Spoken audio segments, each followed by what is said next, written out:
let's see. Well, we've been talking about the beginning stuff and the fears and the pitfalls, and now I'm lucky enough to have author Steffanie Moyers on the show with me to talk I Should Be Writing Season 8, Episode 46. Well, I should be writing. I should be working on my craft. I should be writing. I should be submitting my next draft. But I'm sitting home watching Doctor Who. I'm losing Wow. count. I think it's 46. That's incredible. I'm the lucky one. Thank you for having me. This is exciting. Thank you. It's great having you here, Steffanie. Welcome to I Should Be Writing. Thank you. This is the podcast for wannabe fiction writers. If you're new to the show, I've been doing it since 2005 when I hadn't sold anything, and now I've sold several books and stories, and I'm still doing it because all the problems I talked about 18 years ago are still there. I don't know why, but I figured out how to deal with them, so that's kind of what I try to talk about on the show and what I bring other people to talk about too. So delighted to have Steffanie Moyers on. How are you? I'm excellent. Thank you. How are you, Mer? I'm doing pretty good. I'm getting back into streaming and podcasting after a month off, and first couple of episodes felt very rusty, but I'm feeling a little better today. It always takes a minute to get back into the flow of something. Yeah, big time. Kind of sucked having John Scalzi on as my first episode back and having all the audio break at once, so that was fun. Of course. Luckily, he had a ukulele, so he just played while I tried to fix things. So at least people were amused. That's incredible. I was gonna say I'm not that talented, so if something happens, I have no musical creativity for you there. Oh, that's okay. Luckily, we've had no problems, so we're good. Good. We usually start the show by talking about what I've been up to, and I've mainly been up to just getting back into things. I've been doing either domestic stuff, errands, or podcast stuff for the past couple of days. Thursday's always harder than Tuesday because not a lot of time has passed since the last time I asked myself that question of what I've been doing. But Steffanie, what are you working on right now? I'm working on the sequel to the novel I just put out, What Happens In. Mm-hmm. So I released it in April, and I had ideas for the sequel before I finished it. And I usually don't like to write 2 books at once, but I had ideas back in the fall, and I always do NaNoWriMo in November. So I started to write them down, and then I put it away for a couple months while I finished the first book. And now that it's out in the world, I'm like, okay, I can come back to this and slowly start to work away at it because I think I want to make it into a whole series. Mm-hmm. That's very exciting. Thank you. Are you a plotter or a pantser? Pantser. I have never plotted in my life, and sometimes I'm not the best sometimes when someone asks me like, oh, what's your writing advice for that? I'm like, I think just whatever works for you. Yeah, is the honest answer. Like, if you're a plotter, by all means plot. If you are by the seat of your pants like me, if I plot, it actually takes me more time and it takes me out of the flow. I tend to get an idea, and if I force myself to sit down to write, more ideas just naturally come. Yeah, I've tried to outline it. It's taken me longer to write because my pitch has not matched what my editor thought. What the sense of the book my editor got from the pitch, it didn't turn into that, and so it changes along the way. Yeah, so I've had to do lots of rewrites, and I'm kind of like, do I ever want to sell a book on spec again? Not on spec, the other one. Sell a book on proposal again, because as a pantser, I just discover so much along the way that I'd never thought of when I was outlining it. It's very, very painful. Before we get talking in depth to Steffanie, let's talk about good news. If you guys have any good news or any rejections to add to Team Rejection, let me know. I don't have any news on my end. About the only news I have is that Rosa has decided to hang out with me today, but I haven't set up dog cam, and she's kind of back there behind the green screen, so it'd be hard to get her. But she's back there. She's your production assistant today. She is. 8 rejections and 1 acceptance publication in June. That's amazing, Under Poet. Hey, that's incredible. That's awesome. The yay button is working. Awesome. Cool. Well done, Undercoat. And we're going to hit that rejection button. You're getting in the flow. It's all good. I am. I'm working. I'm trying to get in the flow. There we go. Now the button should work. Here we go. So that's 1, 2. My good news is my brain is doing better than yesterday. That is excellent news. It is good news. Shards, we're glad to have you here. That's 5, 6, 7. No, wait, it should be 215, not 13. I've been pushing them too fast, sorry. It's catching up, I think. Okay, there we go. The CT scan of my head came back as normal. No idea why the headaches are still... Yeah, Lee, all those things are always kind of dodgy. It's like, well, you like not hearing something terrifying, but then the question remains of what's wrong. Yeah, so what else is going on? Sorry about the headaches, though. Not a stream or a podcast production if there ain't some tech issues. Yes, I said the ain't. Space Valkyries did not say the ain't. I am the one from the South. My good news, I'm going to my first in-person Worldcon Chicago this year. That's excellent, Jess. Hopefully I'll see you there. Steffanie, if I could ask, where are you located? I am in Nashville. Okay. I spent the last 7 years in LA, but I just moved out here, so I'm still like, I was telling Moira before this started, you know, if you hear thunder, there's thunderstorms. I'm still so not used to that. And everyone's like, oh, yeah, welcome. Oh, wow. I'm glad you didn't, like, move to Arkansas or Oklahoma, because then you'd be going, tornadoes, just duck and cover. I don't think I could do it. That would scare me. But you were just talking about tornadoes, and I was like, oh, my gosh, I forget that that's a common concern for people, because I'm so spoiled grew up in Arizona, but lived in LA. So I'm like, constant sunshine? That was my life. Drought and sunburn, I guess, is the right. Wildfires. My good news, I finally get to sneak in a live show. Hi, Steffanie, missed you. Great to see you. Glad you're here. Okay, we'll go ahead and hit the yay button one more time for everybody else and anybody who did not say their good news or doesn't think their news is good, but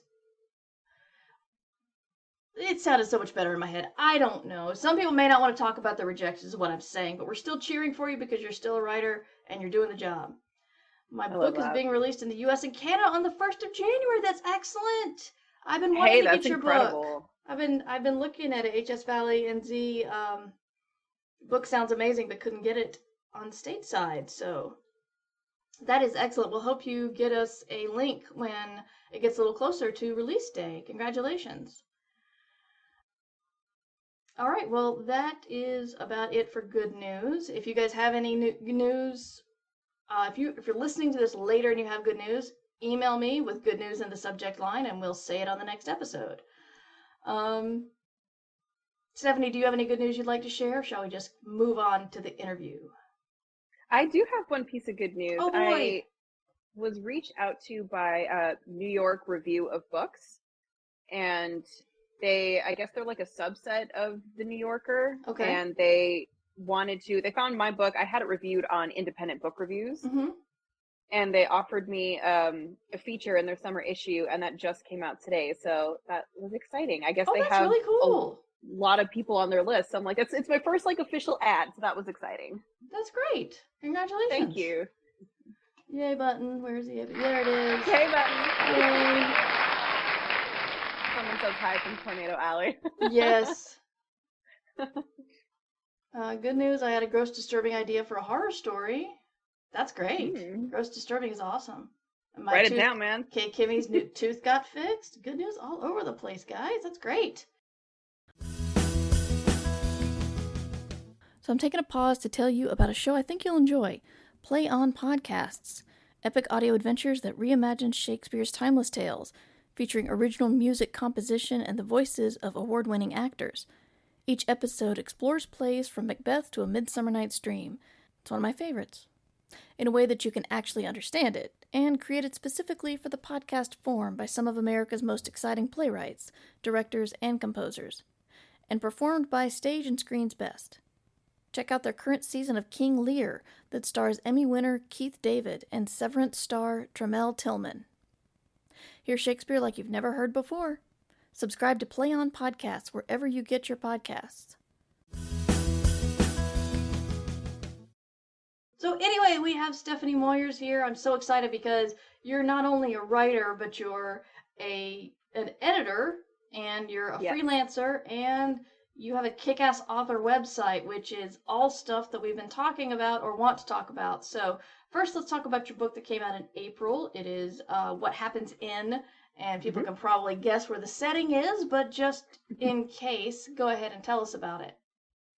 So What Happens In is a serial killer thriller based around a stripper who is our protagonist, and she takes out basically the really scummy men that come to the high-end strip club in Las Vegas that she works at. Totally fictional.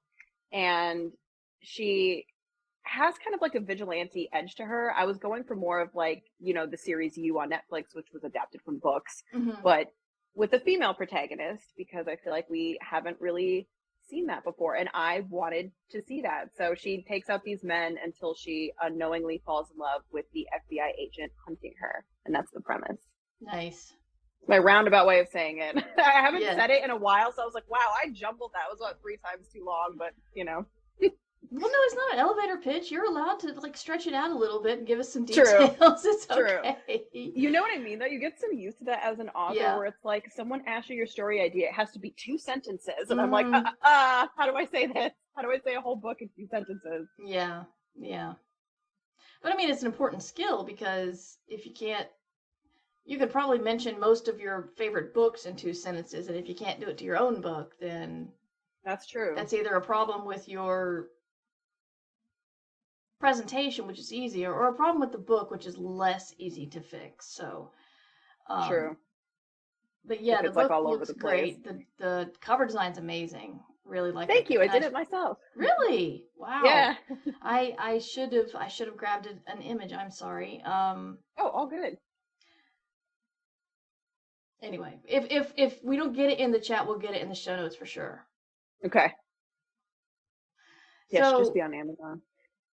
So you've done sci-fi before, and now you're pivoting to like a non-speculative serial killer type story. Why the change in genre? You know, honestly, I've tried multiple genres. This was actually the 5th novel that I wrote, and I would say all of them were different genres, but the one thing they had in common was they all centered around a female protagonist. So the very first one I wrote was more of like a military romance. And this is over the span of about 12 years, by the way. This is not a short amount of time. The first one was a military romance. The second one was a young adult fantasy. Game of Thrones was huge at the time. The third one was more just like women's fic, nothing too intense genre either way, just kind of like an everyday life story. The fourth was sci-fi, and now the 5th was thriller. But I feel like I needed to go that journey because I love reading so many different types of books, and I did not know for the longest time where my voice was. And the only way to find that is to practice. And how do you practice? You just have to try something and write it, you know? Right. Have you landed on the serial killer thriller genre, or do you think you're going to keep trying stuff? I honestly feel like I have finally found my voice. Like, even as I was writing it before it came out, I felt lit up by writing this story. I was like, this is it. Like, this is the one. Whereas other ones, I kind of felt like maybe I was even trying too hard, or I had to go like reference other novels. It's like, well, what do other people do? Whereas this one was just, no, I love this genre, and I had an idea, and it just flowed. And every author knows that feeling when it finally clicks, and you can't force it, but when it does, you're like, this is it. And I'm already like 30K into the sequel, and I have so much more to say. So I'm like, I'm just gonna, as long as I can, ride out the story, tell the protagonist story, and see where it takes me. Excellent. You have an excellent website, and that'll be in the show notes. Thank you. And, Thank you. But you go there and you see that you're not only a novelist, you're a freelance editor on Fiverr, and you've also got your website has just got some excellent photos of you. And we've been talking about presenting yourself, how you decide on doing headshots, what you look for. All I know is my experience, which was a photographer was coming to Worldcon one year and just offering photo shoots with authors. And so I got one headshot and I got it in black and white and color. and I like it. I'm happy with it. But that's the one. Yeah, that was the one. And so I don't know what anybody else does. And this is another one of those things that it's like every author has one, so you assume there's something we all do, but there's not. It's people kind of go about it their own way. We don't talk about it, do we? Not really, Yeah. but you've got like a whole series of shots, and that's just really cool. So how did you go about doing that, and the poses and the photographer and all that? Tell us about it. Exactly what you said. I just felt like other authors I had seen have at the very least like their headshot, their author photo, back of the book, jacket cover, whatever is your website. And I had never had a professional photo shoot done prior to this one. And I have the basics, like I have a ring light. I mean, phones take good enough pictures nowadays. I even bought like a black screen, like how you have a green screen, a black screen, but it still felt too much like I'm literally taking a selfie in my room, and you can kind of tell. So I went through, this is when I lived in LA, it was last fall. I just looked up photographers in the LA area, which there are plenty. And I picked a woman and I kind of told her my idea. I said, I want to do half edgy photos because it's more just my personality, and half professional. And she recommended a bunch of spaces. There's actually a website, I forget the name of it now, but there was a website where you can go and look up rentable studio spaces. That it can be anything from someone's apartment that they've decorated to a warehouse to a rooftop, and you rent it by the hour. And we found this space. It was like $60, and that's what you'll see if you go to my site. Then like there were books that were props. There was a bookshelf. There was like a skull painted on the wall. There was neon lights. There was like a velvet couch. Like all the this picture stuff with the skull there. is really nice. Thank you. Love that was the picture so my with the vibe. skull. It was perfect. So we just had that one location. We're there for 2 hours, and she told me, I said, how many looks can I get? She's like, bring all your own clothes, do your own makeup, but you can bring up to 6 different outfits, and we'll do like 15 minutes for each. I just Googled poses people do on Instagram. I picked my photos and we just ran with it, and I got like 20 good photos out of that one session. Wow. I feel like it was worth it. It was only like $200 for that whole thing. It really wasn't much. That is not a lot for good photography. That's great. And in LA too. So I feel like just Instagram, and I just DMing someone like, hey, I'm a writer. I don't know what photos I need, but let's just try a couple things, and I'm going to probably use those forever. I got lucky with that. That's great. Thank you. When in your career did you decide to do this? The photo shoot? Yeah. It was just last fall. So I think before that, I had actually done one other photo shoot with the same woman in the spring. So they were both within the span of 6 months of each other. And the one in the spring was not for anything professional. It was more like I had never had a photo shoot. I was not feeling great at that point in my life, and I wanted to do it as something fun to feel good. I was like, why not do this for myself? And then 6 months later was when I kind of had the thought, because I had started doing very well with freelancing. And I feel like if people looked me up, all they saw was my Instagram, and I wanted something a little bit more professional for them to land on when they searched me online. Well, you definitely achieved that. That's Thank you. It's an amazing site. Really, it's definite author goals there. Thank you. I just updated it today. So another thing you've got is your Fiverr gig, and I felt very old and out of touch, realizing I'd heard of Fiverr, but I hadn't seen exactly how deep it goes. So you're not only a writer, you also edit books, and you advertise on Fiverr. So I feel like I'm the only one who doesn't know this, but just in case, how did that come about? And tell us what Fiverr is. You're definitely not the only one. I would say 2 years ago, which is really not that long, I was in the same space. I'm like, I've heard of it. I'd never been on there. My knowledge was I've heard of it, and it stopped there. It was in the pandemic. So I had worked corporate jobs in Hollywood for about 7 years, trying to find any type of networking connection footing to either get into a writer's room, to meet with a lit agent, whatever I could get, I was going to take. didn't really happen. And I was just at corporate jobs for the longest time and didn't like it. So when the pandemic hit, I saw this. I was like, this is an opportunity for me to figure out how to make a living from my writing. And I had set a goal to never go back into the office, not knowing how long the pandemic was going to last either. And I think it was just part luck and part intention, because I found out about Fiverr, of all places, on TikTok. I was bored one day, as we all were in the pandemic, scrolling through TikTok. I came across a girl younger than me. Her name is Alex, and we're friends now, actually. And she posted something saying she made 6 figures copywriting on Fiverr. And I remember sitting there and I was like, there's no way someone can make 6 figures from writing blogs. Like, how is that? You know, it's gotta be one of these like scam people. Like, this isn't a thing. Like, I would have heard of it. And then the other part of me is like, maybe it is a thing and maybe I just haven't heard of it. Like, who am I to judge this without even trying it? And she said Fiverr. So I was like, all right, what have I got to lose? I tried Upwork, not really had too much luck there. So I tried Fiverr. And I think part of the luck came from the fact that it was the pandemic and all these businesses and authors were forced to go online, whether or not they wanted to be.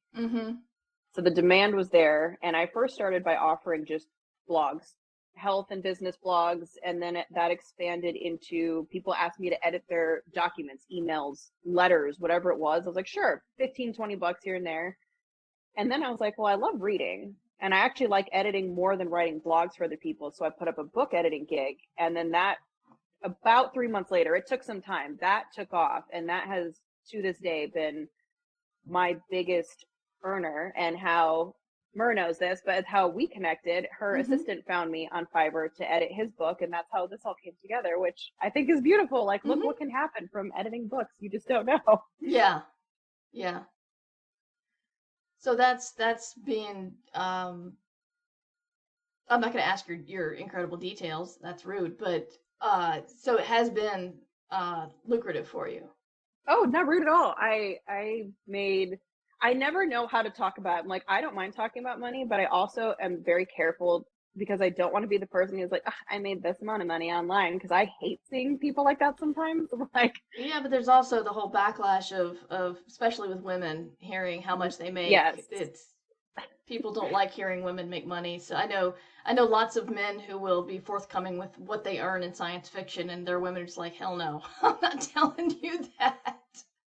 My girlfriend Alex got a lot of hate for her posting it, but at the same time, I guess her posting it showed me it was possible. So for me, I did make 6 figures my first year. I pulled in about $115,000 just from Fiverr in 1 year.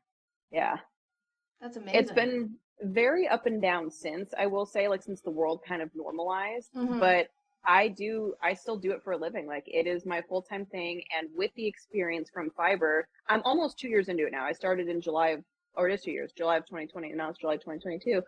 I am able to use that experience to get other jobs. So in addition to Fiverr, I'm a contributor for an online journal called Dallas Express. They found me on Fiverr and then hired me outside the platform and pay me way above my Fiverr rate, which is nice. Wow. I do that weekly. And then I actually just got a job, part-time contract, but with a PR firm in Los Angeles that also pays pretty well. But I wouldn't have been able to have any of these without that first set of experience. So that it was really just the door to the rest, I think. So a lot of times when we're complaining that we can't get certain jobs because we don't have experience in doing those jobs, but we can't get the experience to do the jobs without the jobs themselves. Yes. This is one of those ways we can get around that. You can say, yes, you did do these jobs on this platform, kind of thing. And for a couple of years, you know, and then I have a portfolio too. Like I'll find my best pieces, even if it's ghostwriting then, and I'll just save them as PDFs. I have a Google Drive link that I send to anyone. And so now they can look back and see like, okay, she did write these things. Jess has been thinking about getting on it. This is very encouraging. Jess, if you have any more questions, please let us know. This is the time to ask them, really. I remember when I tried to start building some sort of publishing career, I thought about getting into editing, and this oh boy, this is back when you had to buy an ad in the back of Writer's Digest. I love Writer's Digest. Yeah, had to, and I bought the big doorstop Chicago manual style, and all that stuff. This was before it was online. I'm feeling very old right now. And it never really gelled for me. Yeah. But I get that. But I think the Fiverr is a definite good place. Jess asks, did you feel like you needed special training to do professional editing?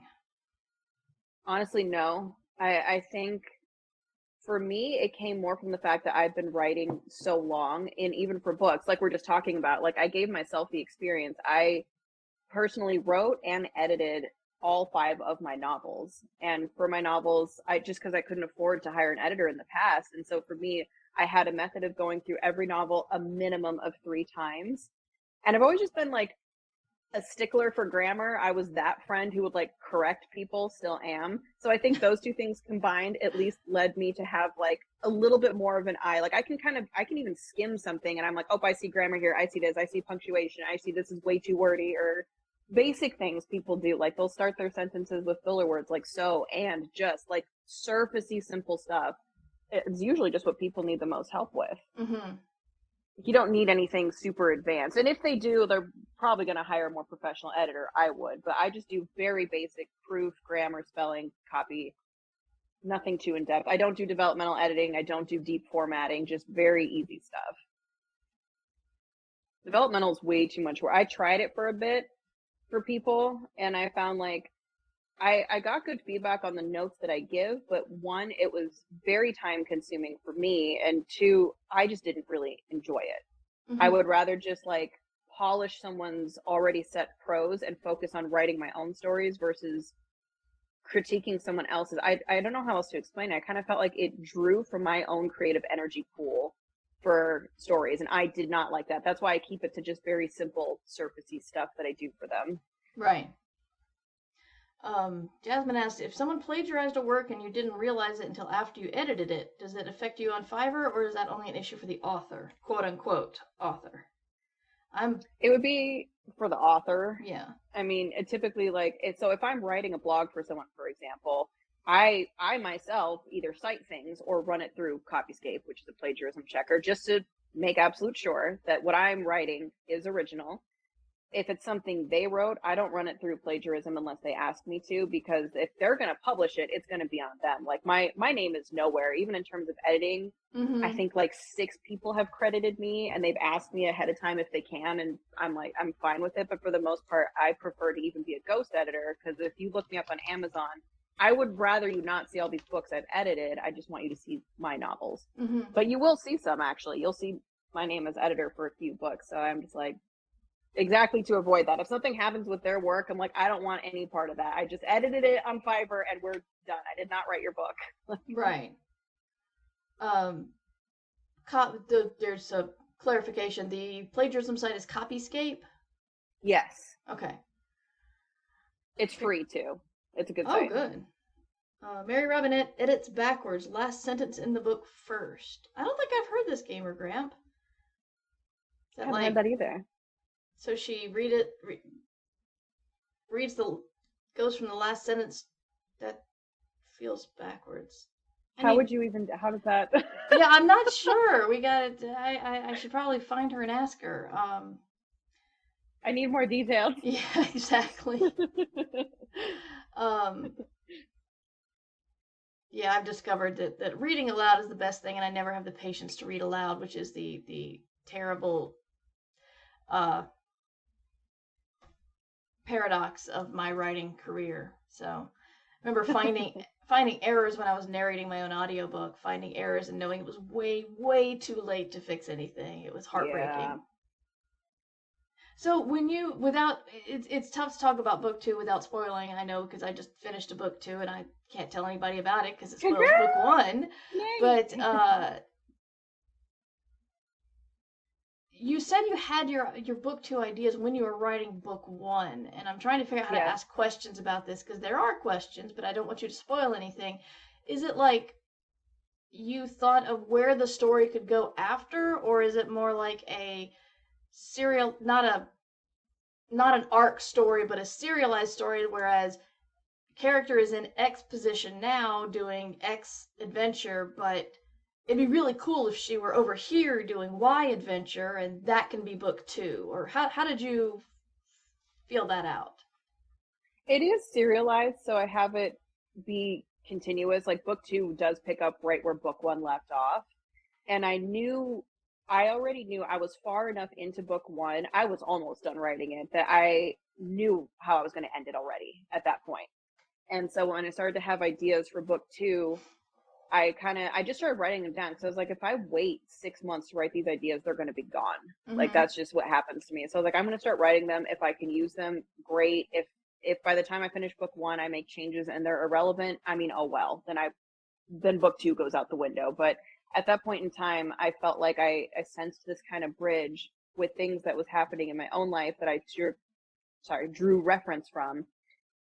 And I kind of felt like, well, wait a minute, this might be a good way to kind of spin it in a fictional sense and continue for the character. And so far, it's been working out. So without ruining anything, I drew a lot of inspiration from Carolyn Kepnes' series You that was made into the Netflix show. Love the show, love the books. The books are very different from the show. And I felt like she writes in a way that is very simple but very intelligent at the same time. So you're in Joe Goldberg's head in the book, and I feel like they do have the voiceover on the show, but in the book you hear so much more. Like you legitimately feel like you are this character and seeing the world through his eyes. And her books are really long, but so much of it is just you're in his head. And I felt like some people might say that it's too wordy or too long in that sense, but I personally, as the reader, I loved that because it made the character feel more real.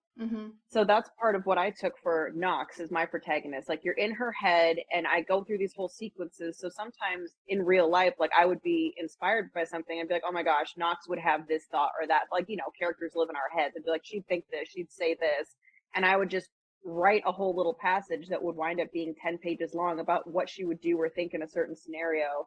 And it started to just all kind of fit together. I guess that's being a pantser. I just write things, and if it works, it works. And if not, I'm like, it's okay. At least I tried it. Yeah. The anti-plot. Yeah. So I've been trying to go back to basics, as I said. And one thing that really inspires me about the way you go about stuff is you said you tried different genres and you wrote full books and you put them out, and then you decided to go to other genres, and it didn't sound like you were plagued by a lot of second guessing or quitting in the middle because it wasn't working out, or deciding to go back and edit the book until it was down to one perfect sentence and nothing else. And it's just really cool how you have tried everything before you hit on your serial killer thriller genre. Thank you. How do you recommend anybody else to go about this? Because as I said in the last episode, we fear a lot of stuff that isn't really a threat, like fear of failure, fear of success, but we can get into real pitfalls like I wasn't going to say plagiarizing, perfectionism. That's the word. Perfectionism. Yeah. And comparing yourself to others and stuff. And it sounds like you sidestepped all of that. How did you do that? I think for me, it was more about the cliche saying, messy action wins. It's like I have seen too many people, friends, coworkers over the years who are brilliant writers, and they have a good story, but they've been sitting on it for 10 years. Because like you said, they're like, I worked with this guy once, will remain anonymous, but I read his book. I genuinely loved it. And I was like, what are you doing with this? What are your plans? And actually, not an exaggeration, he's like, over the last 10 years, I keep tweaking it. I keep hiring different editors. And I was like, listen, like, you can edit something to death, and you will still, like you said, you will still go back when it's published and be like, oh, I could have changed this. Oh, I could have changed that. Yeah. And you're just going to stand in your own way. So for me, it was more like, I just want to write because I always compared it to music. Like for musicians, you can practice on an instrument alone in your room before you get on stage. But for writers, the only practice is to just do it and put it out there. So the more you write, the more you find, like, the same with music. Like, oh, am I a rock star? Do I like jazz? Do I like this? Do I like that? Like, you're not going to know until you try. So I had to try a couple of genres to find, like, even ask myself, am I writing this just because it's popular? Am I writing this because I like reading it, but maybe I'm not so good at writing it? That was the sci-fi case. I'm like, I like reading it. I don't think I'm the best sci-fi writer, and I'm okay with that. And then over time, I realized something I always loved were serial killer thrillers like Dexter and Mm-hmm. You, and the other vigilante stories like Kill Bill, that Mm-hmm. wasn't a book. But I was like, two things. One, I always write about female protagonists. Two, I like serial killer things.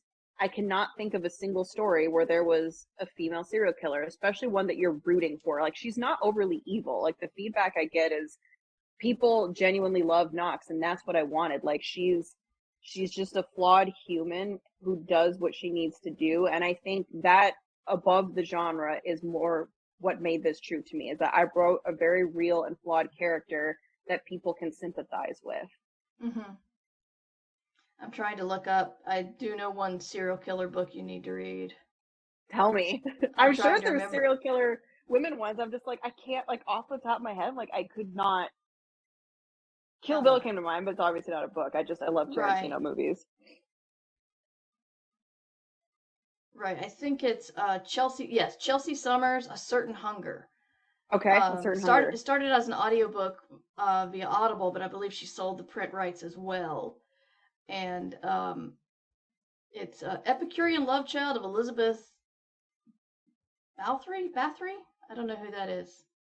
Anyway, I sort of see it as it basically she loves food, she loves men, she loves killing, and she loves cannibalism, and so it's Oh really God. it's a very disgusting book. It's like, and she got crap for being a woman writing this disgusting book about a woman, and it's just delightful seeing I her was gonna say, I push. love that. Yes. More power to you. Let's go. Yes, check out A Certain Hunger by Chelsea Summers. I don't know if you can Well, root for this protagonist, but that makes a different kind of interesting story.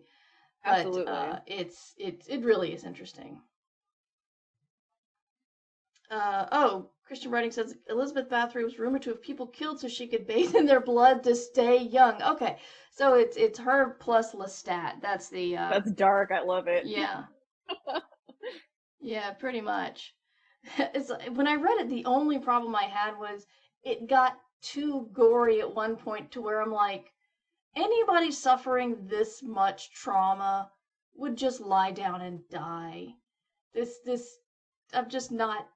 I wasn't buying that, but Yeah, I the don't go that far. yeah, the continue it no, I will not lie. It is a gory book with cannibalism and murder, and but still it's awesome. Oh, My Sister the Serial Killer. I have that. I haven't read it yet. I read that one. I did read that. Thank you. I forgot about that. I did read that book. It was good. I feel like mine is more like again, I just always revert back to Joe Goldberg because that was such a huge inspiration for me with Carolyn. And she's just more your everyday person. Like, even Mm-hmm. reading the book, like, there's nothing, yeah, she kills people, but she's not a cannibal. There's nothing too gory or sadistic. Like, if you were seeing her out in the world, like, you wouldn't know. Kind of same as Joe, or Dexter, where some people are a little suspicious, but for the most part, he just seems like a guy. Mm-hmm. And if you found out, you would be floored because he's really just doing it for his own vigilante reasons. And then that's like the feminism side of my story as well, is like she of course has like a whole traumatic backstory about why she started killing men in the first place, and it is only men, and specifically men, and she doesn't hate them. She's not out there like F all men. She's not like that. But if she deems someone worthy of being taken down a peg or being taken out altogether, she'll be the one to do the job. Mm-hmm. Which I feel like, especially in current times, like, we need a little more of that girl power in the world. So I was happy to write that, even if it's fictional. Excellent.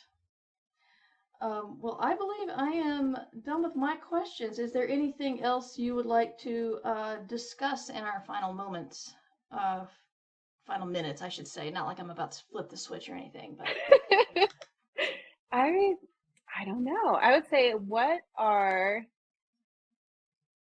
a book you're reading right now? I always love to know that from other authors.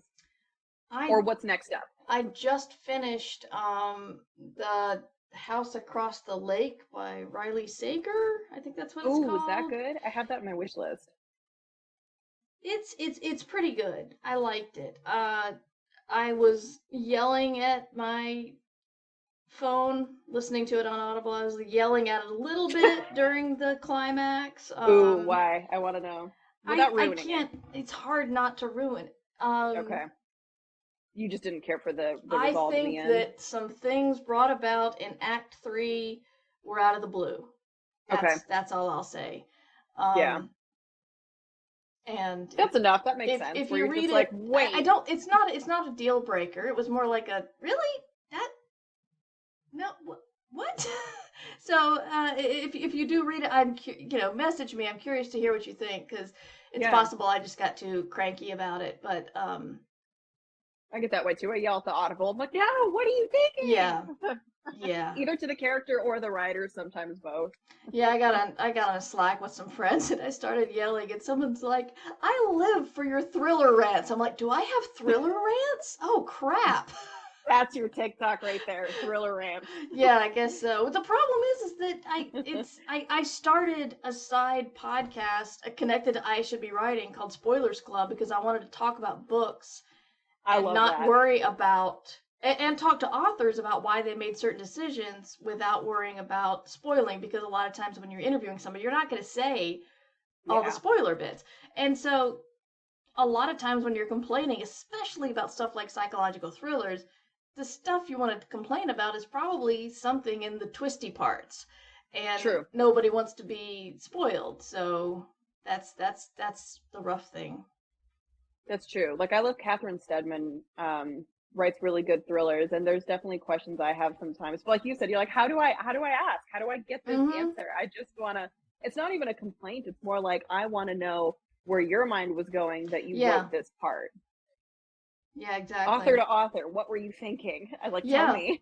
Yeah, that's what this is trying to be. Only it's got to be a book club because everybody watching should have already read it, or else they'll get spoiled. So that's the plan, is like tell people to read a book, give them a couple of months, and then have the author on. So, thank you, Kay Kimmy. I'm having fun with it. We just had John Scalzi on a couple of days ago.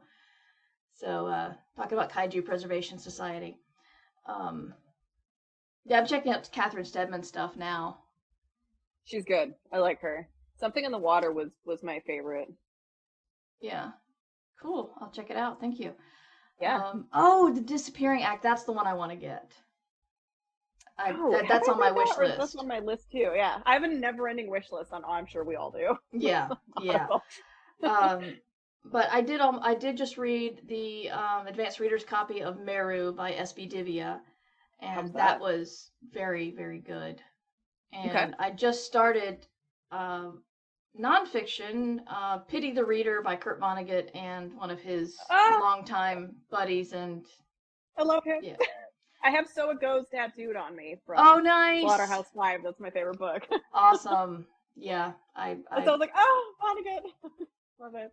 Yeah, so I'm listening to that. It's a little hard to listen to because you can tell some of it's supposed to be visual, because she compares like how he was edited. So she'll say, here's what he wrote, and she'll read an entire paragraph, and then she'll say, here's how he was edited, and she'll read another paragraph, and I'm like, I can't remember what was taken out because I can't go back. Yeah, you need to like see the documents and yeah.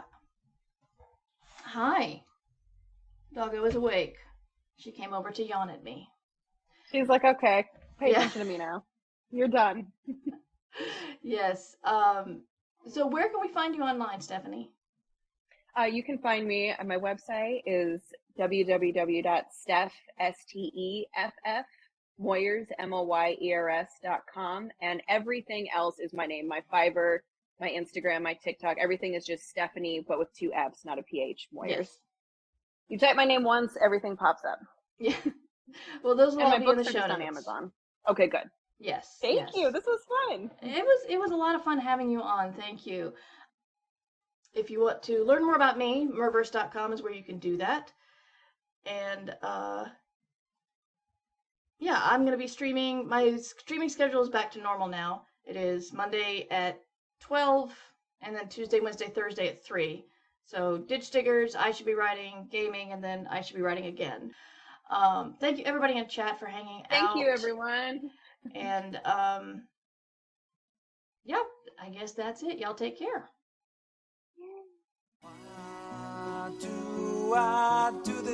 I Should Be Writing is available to you under a Creative Commons Attribution Non-Commercial No Derivatives license. Theme music by John Emilio. Art by Numbers Ninja. Production by Summer Brooks. And hosting by Libsyn. Find all of this information and more at merverse.com. And remember, we can't do this without you. Thanks for your support. But I should be writing. I should be working on my craft. I should be writing. I should be submitting my next draft. But I'm sitting home watching Doctor Who. Yeah, I'm sitting home watching Doctor Who.